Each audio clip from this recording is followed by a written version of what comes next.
पुराने शहर में वाक़ खुर्शीद ड्यूडी जिसमें हुसैन अलीम गर्ल्स कॉलेज है, ये इमारत बहुत ही खस्ता हालत में आ चुकी है। तेलंगाना हुकूमत और मुताल्लिका अरबाब मजाज को चाहिए कि इमारत की मरम्मत कराए। पुराने शहर के अलखसमनी चार मीनार के इलाके दुधबौली में वाक़ मशहूर कॉलेज जिसको हुसैन अलीम गर्ल्स कॉलेज के नाम से जाना जाता है, ये कॉलेज कदीम खुर्शीद ड्यूडी की इमारत में वाक़ है। यहाँ पुराने शहर के मुख्तलिफ इलाक़ों से गरीब लड़कियाँ तालीम हासिल करने के लिए आती हैं। यह इमारत बहुत ही मखदूश हालत में आ चुकी है, किसी भी वक्त ड्यूडी का कुछ हिस्सा गिर सकता है। हुकूमत तेलंगाना को चाहिए कि इसकी मरम्मत की जाए, नी फौरी तवज्जो दें और इस तारीख़ी विरसे को मजदूद होने से बचाएं। हमारे नुमाइंदे ने इस कॉलेज का दौरा करते हुए जायज़ा लिया। आइए देखते हैं इस इमारत की क्या हालत है।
चलो भाई, चलो जी, चलो।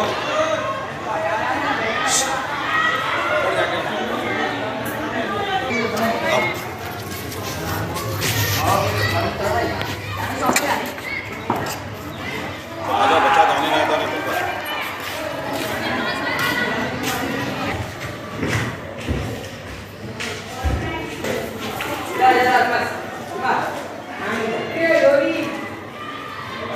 रहमतुल्लाहि बरकातहू। मैं ख्वाजा अली मदन सोशल वर्कर।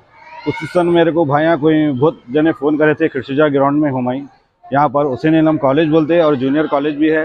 हज़ारों के बच्चियाँ यहाँ पर पढ़ते हैं कॉलेज में। एक पुरानी ख़तीम एक ड्यूडी है यहाँ पर। ड्यूडी की मरामत इतनी पुरानी है कि दीवारों में पूरा पोखलपना आ गया। कभी भी अगर ज़्यादा अगर बारिश पड़ी तो यहाँ पर छोटे छोटे बच्चे, स्कूल के बच्चे, बड़े चाहे बच्चे ग्राउंड में खेलने वाले बच्चे आते जाते रहते, चाहे छोटे रहो बड़े रहो। तो यहाँ पर कभी भी अगर ज़्यादा अगर बारिश गिरी ना तो कभी भी किसी की जान जा सकती है। यहाँ सीढ़ियों पे बैठते बच्चे, और ये ड्यूडी इतनी पुरानी है पूछो न को। तो मैं जीएमसी वालों से कहना चाह रहा हूँ, यहाँ आके दौरा करिए, जल्द से जल्द ये तामीर कराइए। अगर इसको तामीर नहीं करेंगे इंशाल्लाह। इसके अंदर कुछ गर्ल्स कॉलेज भी था अभी उसे, हाँ गर्ल्स कॉलेज है यहाँ पर, हुसैन अलीम गर्ल्स कॉलेज बोलते हैं उसको, मशहूर है। नहीं बोले तो 5000 से 10,000 के आसपास बच्चियाँ पढ़ते अंदर बढ़ के। यहाँ पर सिर्फ गर्ल्स कॉलेज है, गर्ल्स कॉलेज चालू है। आप सुबह 9 बजे से 5 बजे तक टाइमिंग है कॉलेज की। ये अल्हम्दुलिल्लाह बच्चियाँ बहुत दूर से, याकूतपुरा, हसन नगर, बहुत दूर दूर से आगे बच्चियाँ पढ़ती। तो मैं कहना चाह रहा हूँ यहाँ पर ये कभी भी ड्यूडी गिर सकती। मैं जिम्मेदार, मैं जीएमसी वालों से कहना चाह रहा हूँ जल्द से जल्द उसके ऊपर एक्शन लिए। ये मासूम बच्चे हैं, छोटे खेलते खेलते बच्चे हैं छोटे। मैं ख्वाजा अली मदीन, सोशल वर्कर। क्या नाम है ये जोड़ी का? ये खुर्शीजा की जोड़ी है, ये मशहूर। कहाँ पर आती है? ये दूधबली खुर्शीजा की जोड़ी बोलते हैं उसको, शाहगंज भी लगता है उसको, और हुसैन आलम गर्ल्स कॉलेज बोले तो मशहूर है। आप खुर्शीजा की जोड़ी कहीं भी पूछो, आपको कोई भी बोलते हैं आपको। सुने भाई, मैं ख्वाजा अली मदीन सोशल वर्कर।